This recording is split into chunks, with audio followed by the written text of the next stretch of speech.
Hey there, good looking. I hope you're having a good evening and getting some rest after all that walking around and nature exploring you did. I just got home from the gym a little bit ago. I didn't feel great today, but I did have a good workout, surprisingly, so that's encouraging. I did shoulders and triceps, which I missed last week, so I didn't have high hopes for today's workout, but it was actually good. I couldn't really tell I missed, so that's good. But yeah, aside from doing a little reading, I think I'm about done for the day. After this, I'm gonna get a shower and kind of wind down for the evening. I cooked my turkey patties earlier and had 2 turkey burgers. I got 2 left, and I may just have those for dinner too, so I don't have to cook anymore. It's nice to have variety in your diet, but at the same time, if you got food that's already cooked, that's a lot better than food you have to cook, right? So anyway, I'm gonna try not to make this video super long, but we haven't done any reading for a while. I didn't look, but I'm gonna assume it's been, I don't know, probably 6 weeks at least since I read a chapter. That's not a great way to read a book, so I'm gonna try to get a little more consistent about this. We are on chapter 12, and it's only, let's see, 1, 2, 3, 4 and a half pages. I'm gonna say 4 because that little paragraph will fill up when you have a chapter, you got that blank, the last page is like that much, so about 4 pages. I dropped my bookmark. Okay. I gotta remember what was even going on. I remember he got injured. Yeah, that's what's going on. So you remember the place that we're at was getting like shelled or whatever, and someone ended up dying. I think he got hit in his leg or legs, something. So he's in the hospital, and he's had people coming and visit him. His roommate, Rinaldi, I think is his name, came and visited him. And then after that, the chaplain came and visited him. So I guess he's still in the hospital. Okay. Chapter 12. The room was long with windows on the right-hand side and a door at the far end that went into the dressing room. The row of beds that mine was in faced the windows, and another row under the windows faced the wall. If you lay on your left side, you could see the dressing room door. There was another door at the far end that people sometimes came in by. If anyone were going to die, they put a screen around the beds so you could not see them die, but only the shoes and putties? Puttees? I don't know that word. Whatever it is, but only the shoes and puttees of doctors and men nurses showed under the bottom of the screen, and sometimes at the end there would be whispering. Then the priest would come out from behind the screen, and afterward the men nurses would go back behind the screen to come out again carrying the one who was dead with a blanket over him down the corridor between the beds, and someone folded the screen and took it away. That morning, the major in charge of the ward asked me if I felt that I could travel the next day. I said I could. He said then that they would ship me out early in the morning. He said I would be better off making the trip now before it got too hot. When they lifted you up out of bed to carry you into the dressing room, you could look out the window and see the new graves in the garden. Ooh. A soldier sat outside the door that opened onto the garden, making crosses and painting on them the names, rank, and regiment of the men who were buried in the garden. I'm surprised they buried them there instead of sending them back home. Isn't that what they do if you're a soldier and die, wherever the battle is? Don't they send you back home? Oh, well. He also ran errands for the ward, and in his spare time, made me a cigarette lighter out of an empty Austrian rifle cartridge. That's kind of cool. The doctors were very nice and seemed very capable. They were anxious to ship me to Milan, where there were better x-ray facilities and where, after the operation, I could take mechanotherapy. I don't know how you'd say that. I wanted to go to Milan too. They wanted to get us all out and back as far as possible because all the beds were needed for the offensive when it should start. I'm actually kind of surprised he wants to go, because he started a relationship with nurse, what was her name? Catherine Barkley, something like that. Unless he doesn't feel very strongly about her, I would think he'd want to stay close to her. Okay. The night before I left the field hospital, Rinaldi came in to see me with the major from our mess. They said that I would go to an American hospital in Milan that had just been installed. Some American ambulance units were to be sent down, and this hospital would look after them and any other Americans on service in Italy. There were many in the Red Cross. The states had declared war on Germany, but not on Austria. The Italians were sure America would declare war on Austria too, and they were very excited about any Americans coming down, even the Red Cross.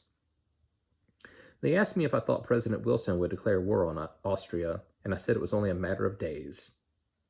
I did not know what we had against Austria, but it seemed logical that they should declare war on her if they did on Germany. They asked me if we would declare war on Turkey. I said that was doubtful. Turkey, I said, was our national bird, but the joke translated so badly, and they were so puzzled and suspicious that I said yes, we would probably declare war on Turkey.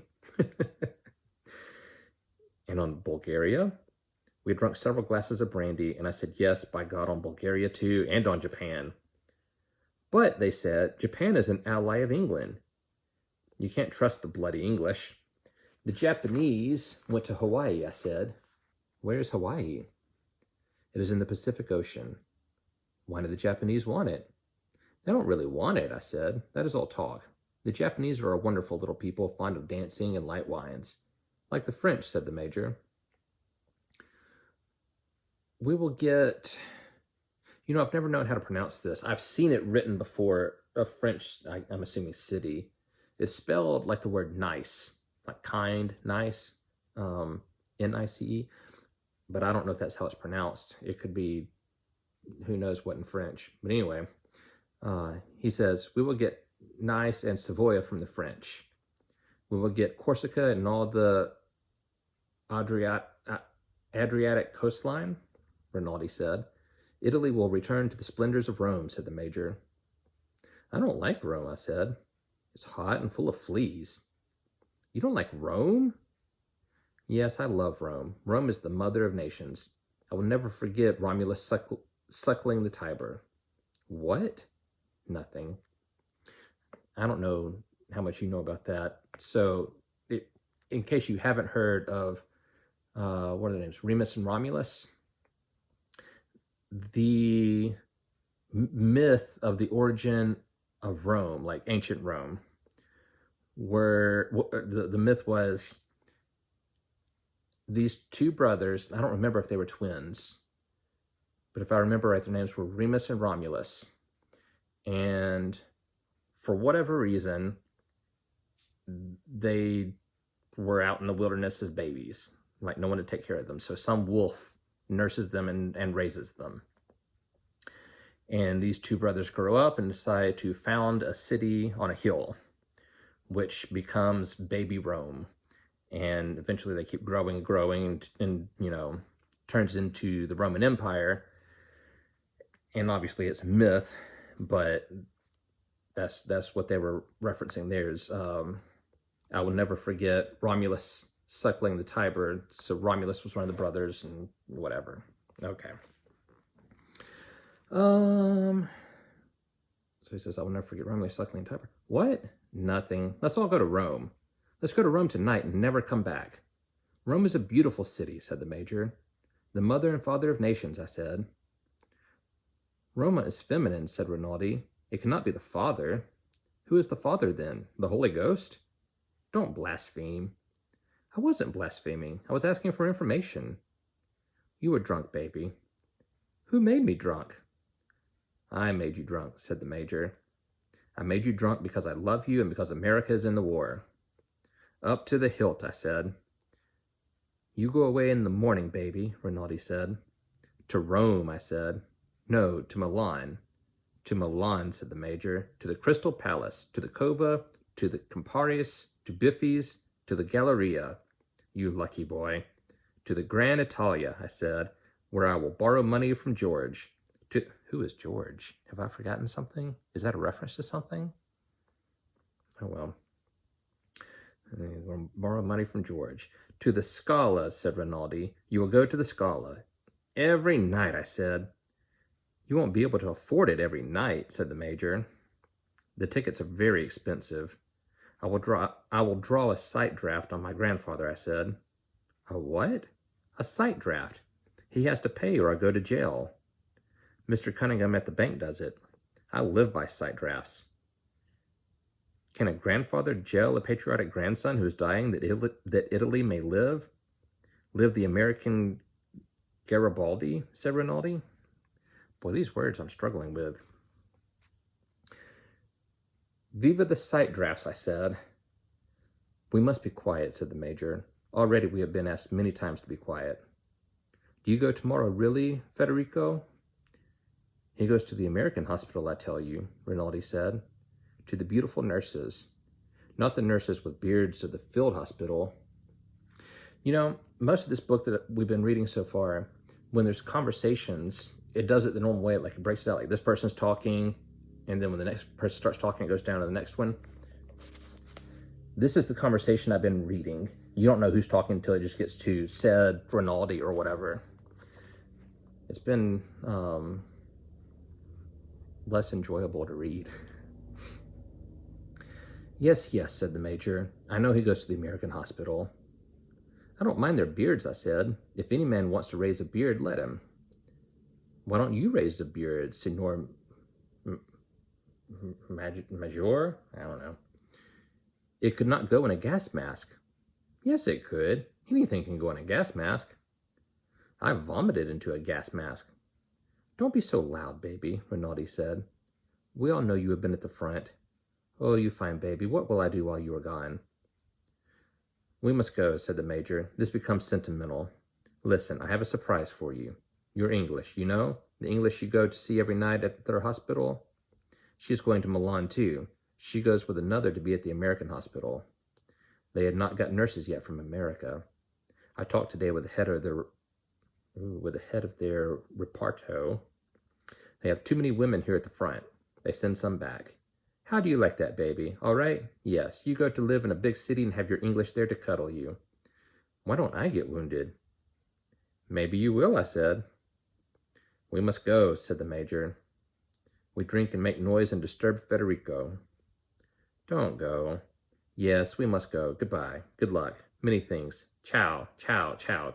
Come back quickly, baby. Rinaldi kissed me. You smell of Lysol. Goodbye, baby. Goodbye. Many things. The major patted my shoulder. They tiptoed out. I found I was quite drunk, but went to sleep. Well, how about that? He was so excited to go to Milan. I was concerned that he didn't care about losing his girlfriend, and it turns out she's going with him. So, all's well that ends well, I guess. Okay. The next day in the morning, we left for Milan and arrived 48 hours later. It was a bad trip. We were sidetracked for a long time this side of Mestre, and children came and peeked in. I got a little boy to go for a bottle of cognac, but he came back and said he could only get grappa. I told him to get it, and when it came, I gave him the change, and the man beside me and I got drunk and slept until past Vicenza, where I woke up and was very sick on the floor. Well, if you keep getting drunk every day, what do you think is going to happen? It did not matter because the men on that side had been very sick on the floor several times before. I bet that was a stinky ride. Afterward, I thought I could not stand the thirst, and in the yards outside of Verona, I called to a soldier who was walking up and down beside the train, and he got me a drink of water. I woke Giorgetti, the other boy who was drunk, and offered him some water. He said to pour it on his shoulder and went back to sleep. The soldier would not take the penny I offered him and brought me a pulpy orange. I sucked on that and spit out the pith and watched the soldier pass up and down past a freight car outside, and after a while the train gave a jerk and started. Thus ends chapter 12 and book 1. We're about to start book 2. Okay. Well, that'll be good for next time, for chapter 13. Anyway, I think I'm about to go get a shower and get cleaned up and get ready to relax for the night. But, oh, happy day. I will see you tomorrow. We'll get a duck coop set up and get the ducks outside, get some fresh air in the house, and let the ducks do their business in nature. When nature calls, they'll already be in nature, right? Anyway, I will talk to you later, and I love you. Bye.